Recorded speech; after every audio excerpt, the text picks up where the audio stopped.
നമസ്കാരം, ഞാൻ doctor Farsana, consultant dermatologist, face clinic Kazhakoottam. Atopic dermatitis അഥവാ അറ്റോപിക് എക്സിമയാണ് ഇന്നത്തെ ടോപ്പിക്. അറ്റോപിക് എക്സിമ കുട്ടികളെയും മുതിർന്നവരെയും ഒരേപോലെ ബാധിക്കുന്ന ക്രോണിക് ആയിട്ടുള്ള ഒരു സ്കിൻ കണ്ടീഷനാണ്. അസഹനീയമായ ചൊറിച്ചിലാണ് ആദ്യം ഉണ്ടാകുന്നത്. അത് പതുക്കെ റാഷ് ഫോം ചെയ്യും. ചൊറിയുന്നത് കൊണ്ട് സ്കിന്ന് പൊട്ടിയൊലിച്ച് ബ്ലീഡിംഗ് പോയിന്റ്സ് ഉണ്ടായേക്കാം. എന്തുകൊണ്ടാണ് ഇങ്ങനെ സംഭവിക്കുന്നത്? ഫസ്റ്റ് ജനറ്റിക്സ്, അതായത് നമ്മുടെ പാരൻസിന് ആസ്മയോ അല്ലെങ്കിൽ സ്കിൻ അലർജിയോ ഉണ്ടെങ്കിൽ നമുക്കും ഇത് കിട്ടാം. സെക്കൻഡ്, ഇമ്മ്യൂൺ സിസ്റ്റത്തിൻ്റെ ഓവർ ആക്ടിവിറ്റി, അതായത് അന്തരീക്ഷത്തിലുള്ള പൊടി, പൂമ്പൊടി, ഫംഗസ് എന്നിവയോടുള്ള നമ്മുടെ ഇമ്മ്യൂൺ സിസ്റ്റത്തിൻ്റെ ഓവർ ആക്ടിവിറ്റി. മൂന്നാമത്തെ റീസൺ സ്കിൻ ബാരിയർ ഡിസ്ഫങ്ഷൻ ആണ്, അതായത് സ്കിന്നിൻ്റെ നാച്ചുറൽ pH നഷ്ടപ്പെട്ട് സ്കിന്നിനെ പ്രൊട്ടക്റ്റ് ചെയ്യാൻ കഴിയാതെ വരുന്ന അവസ്ഥ. അറ്റോപിക് ഡെർമറ്റൈറ്റിസ് കുട്ടികളെയും മുതിർന്നവരെയും ഒരേപോലെ ബാധിക്കാം. കുട്ടികളിൽ കൂടുതലായും കവിളിലും നെറ്റിയിലും മുഖത്തുമൊക്കെയാണ് ബാധിക്കുന്നത്.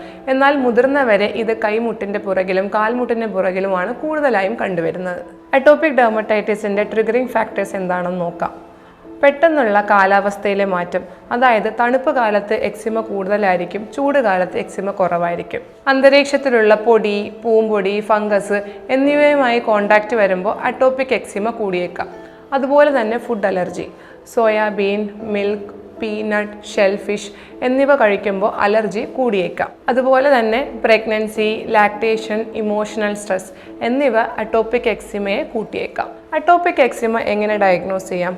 ബ്ലഡ് ടെസ്റ്റിൽ IgE കൂടിയേക്കാം. അതുപോലെ തന്നെ അബ്സല്യൂട്ട് ഈസ്നോഫിൽ കൗണ്ടിൻ്റെ അളവും കൂടുതലായിരിക്കും. കൂടുതലായും അറ്റോപിക് എക്സിമ നമ്മൾ ഡയഗ്നോസ് ചെയ്യുന്നത് ക്ലിനിക്കലിയാണ്. എന്താണ് ഇതിൻ്റെ ട്രീറ്റ്മെൻറ്റ്?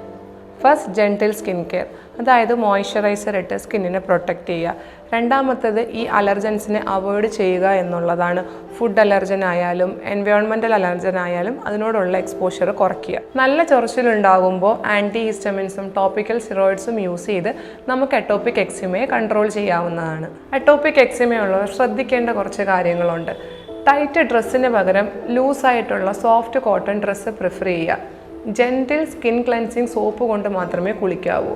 ഒരുപാട് നേരം കുളിക്കുന്നത് ഒഴിവാക്കുക. കുളിച്ചു കഴിഞ്ഞ് ചെറിയ നനവോടുകൂടി തന്നെ മോയ്സ്ചറൈസിങ് ക്രീം അപ്ലൈ ചെയ്യണം. അറ്റോപിക് എക്സിമയുള്ള കുട്ടികൾ സോഫ്റ്റ് ടോയ്സ്, പെറ്റ് അനിമൽസ് എന്നിവയുമായിട്ടുള്ള കോണ്ടാക്റ്റ് ഒഴിവാക്കുക.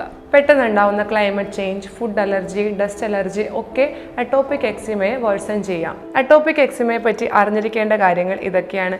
എന്നിരുന്നാലും എക്സിമ കൺട്രോൾ ചെയ്യാൻ പറ്റാത്ത അവസ്ഥയാണെങ്കിൽ ഡെർമറ്റോളജിസ്റ്റിനെ കൺസൾട്ട് ചെയ്ത് ട്രീറ്റ് ചെയ്യുക.